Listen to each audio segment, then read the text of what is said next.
Selamat datang di MRF Football, channel yang akan membahas berita seputar Manchester United. Jika kalian suka berita Manchester United dari kami, jangan lupa like, komen, dan subscribe.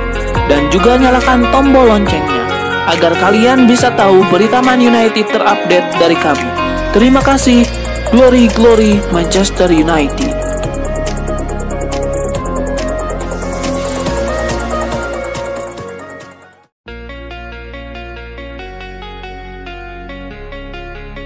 Raksasa Liga Inggris Manchester United terus berburu pemain muda berbakat.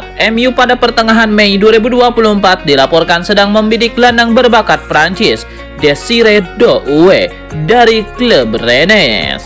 Doué baru berusia 18 tahun, namun sudah menjadi sosok penting dalam permainan Rennes musim ini. Sejak secara resmi dipromosikan ke tim utama pada tahun 2022, pemuda kelahiran tahun 2005 itu sudah membukukan 4 gol dan 5 assist pada Liga Prancis musim ini.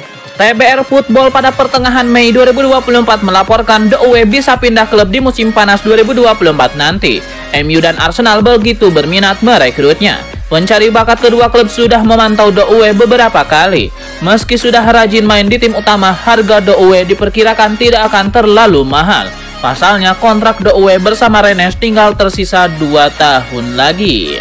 Di usia yang 18 tahun, Doué sudah terpilih membela tim U21 dan U23 Prancis. Dia kemungkinan besar juga akan terpilih membela Prancis pada Olimpiade 2024 yang kebetulan digelar di kota Paris.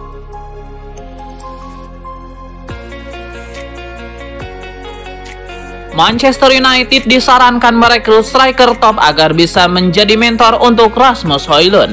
Jamie Carragher tidak sepakat dengan pendapat itu.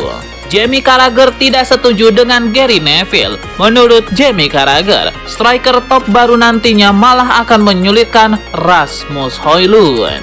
Saya kira Højlund bisa pindah ke sana terlalu cepat, tapi kalau mendatangkan striker baru, kalian membunuhnya, ujar Carragher. Begitu kalian memberinya tahun pertama, kalian hampir pasti harus memberinya kesempatan lagi musim depan untuk melihat apakah dia bisa mendatangkan seseorang lagi dan dia hampir seperti striker kedua. Saya kira itu akan sangat menyulitkannya, katanya.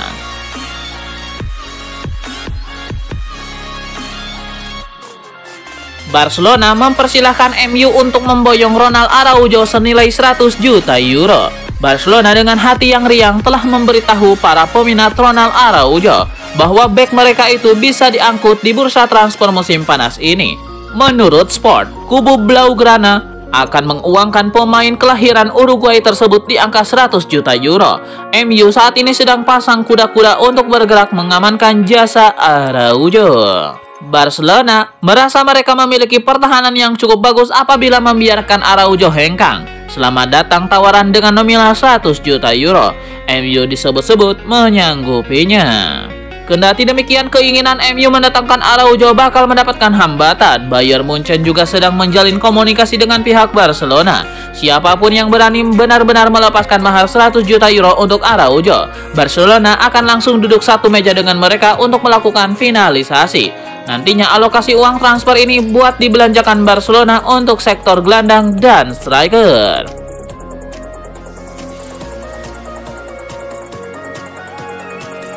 Rasmus Højlund menjalani musim pertama yang cukup berat di Manchester United. Højlund tidak bisa langsung mencetak banyak gol sesuai ekspektasi.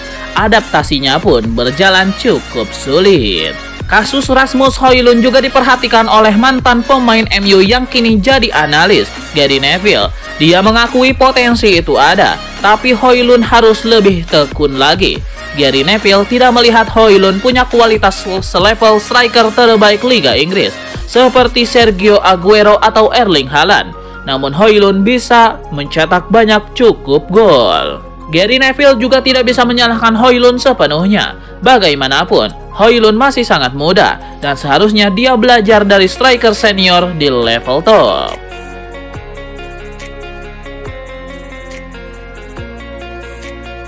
Beberapa pemain Manchester United dikabarkan enggan untuk memberikan operan kepada Rasmus Højlund dengan sang penyerang yang mengalami masa paceklik kedua di lini depan. Menurut laporan Manchester Evening News, kini muncul anggapan bahwa sejumlah pemain MU tidak yakin dengan Højlund dengan enggan mengoper bola kepadanya di wilayah sepertiga akhir lawan.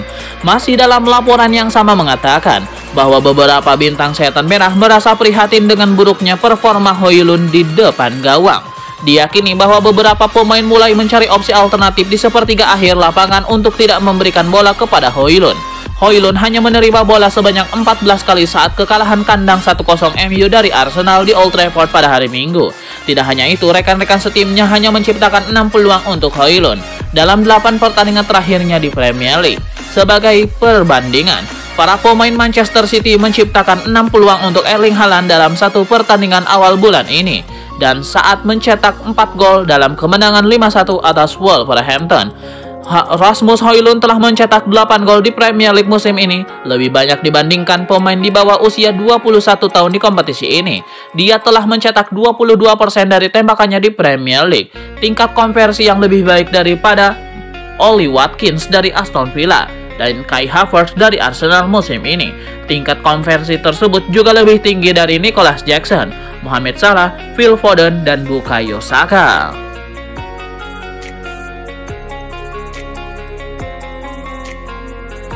Mikel Arteta telah mengkritik penampilan Arsenal dalam kemenangan tipis atas Manchester United saat mereka melanjutkan asa mereka untuk meraih gelar juara Premier League. Seusai pertandingan melawan MU, Arteta tidak sepenuhnya puas dengan cara Arsenal meraih kemenangan tipis, meskipun secara keseluruhan mereka layak meraih kemenangan. Kemenangan The Gunners merupakan yang kedua dalam 17 pertandingan Premier League mereka di Old Trafford, yang terakhir kali mereka raih pada November 2020.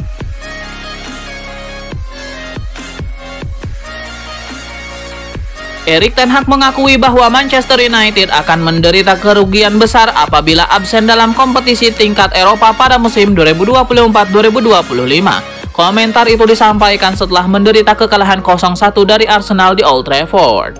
Itu dapat memberikan kerugian besar. Ini menjadi situasi yang kami hadapi saat ini, tapi kami masih memiliki peluang dan harus berjuang untuk membuatnya menjadi realita.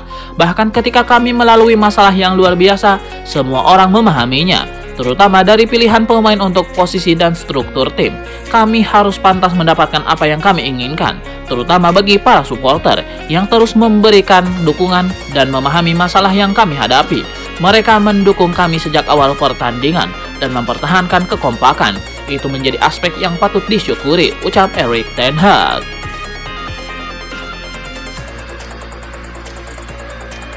Erik ten Hag berterima kasih kepada fans MU yang mau mengerti. Kondisi tim memang buruk, tapi alasannya jelas.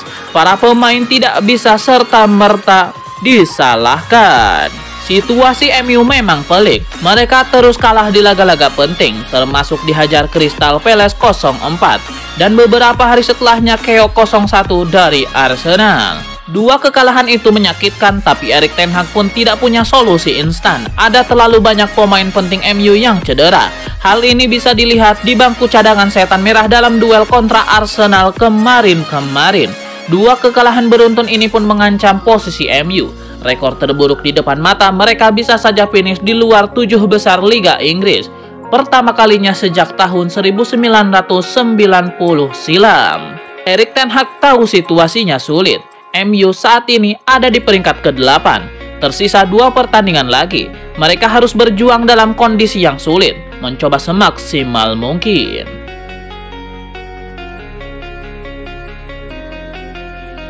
Skuad yang tidak maksimal lagi-lagi jadi penyebab kekalahan MU. Terbaru MU menyerah 0-1 dari Arsenal. Erik ten Hag tidak bisa memberikan solusi untuk masalah tim. Kekalahan ini jelas membuat situasi semakin sulit bagi Erik ten Hag dan skuad MU. Mereka hanya meraih 1 kemenangan dalam 5 pertandingan terakhir di Liga Inggris. Bahkan MU sudah menelan total 14 kekalahan di Liga Inggris musim ini. Catatan terbanyak dalam sejarah mereka berkompetisi.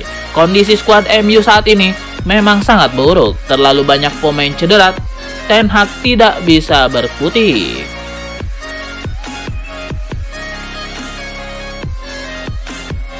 Agen Donny van de Beek baru-baru ini mengabarkan bahwa MU tidak bersedia menjual sang gelandang ke klub Premier League lain pada musim panas ini.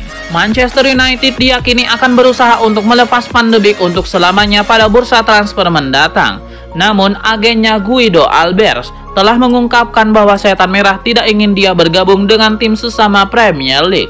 Albers juga mengesampingkan kemungkinan Van de Beek kembali ke Ajax musim panas ini, dan sekarang ia menargetkan kliennya untuk pindah ke La Liga, Liga Italia, atau Liga Prancis, karena MU tidak menerima tawaran dari klub-klub Liga Inggris. Van de Beek musim ini hanya tampil 4 kali sebagai starter dalam 8 penampilan untuk Eintracht Frankfurt. Sang pemain diketahui telah menghabiskan beberapa musim ini di meja perawatan, yakni berkutat dengan cedera. Albers kemudian menambahkan bahwa Van de Beek hampir bergabung dengan Real Sociedad pada musim panas lalu, sebelum kesepakatan itu gagal.